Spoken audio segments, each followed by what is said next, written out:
Right now, the NTSB is investigating a deadly plane crash in Nevada and another one that happened in West Virginia this weekend. Today, we talked with an Orange County pilot who uses rolls, spins, and dive training to actually prevent accidents from happening in the air.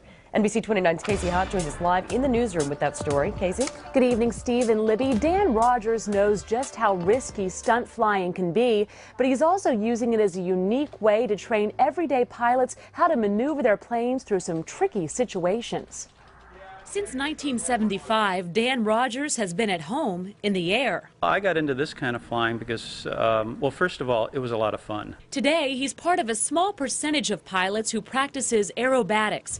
It's a kind of flying that involves spins, rolls, and dives that are not commonly used in normal flight. When you start to be able to control the airplane and all these kind of funny attitudes, you feel that you've done something special. But the horrible crashes in Nevada and West Virginia are proof that there's plenty of risk involved, especially when pilots are performing these types of tricks close to the ground. If there's any kind of pilot error or if there's any kind of equipment malfunction, they don't have time to recover from these things. So obviously the risk goes up the closer to the ground you are. Rogers says hearing of crashes like these can serve as a wake-up call for pilots everywhere, especially those who specialize in stunt flying. When we see stuff like this, we want to check back into what we're doing and seeing if there's anything that we can do to mitigate the risks. That's why Rogers is using his expert training to train everyday pilots to fly precisely and safely by teaching them how to maneuver out of unusual attitudes. Once the element of surprise goes away,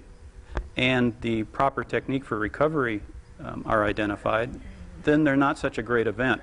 Now, aerobatic pilots make up only about 2 to 3% of the pilot population, but Rogers says that he encourages anyone who's interested in giving that kind of flying a try to go ahead.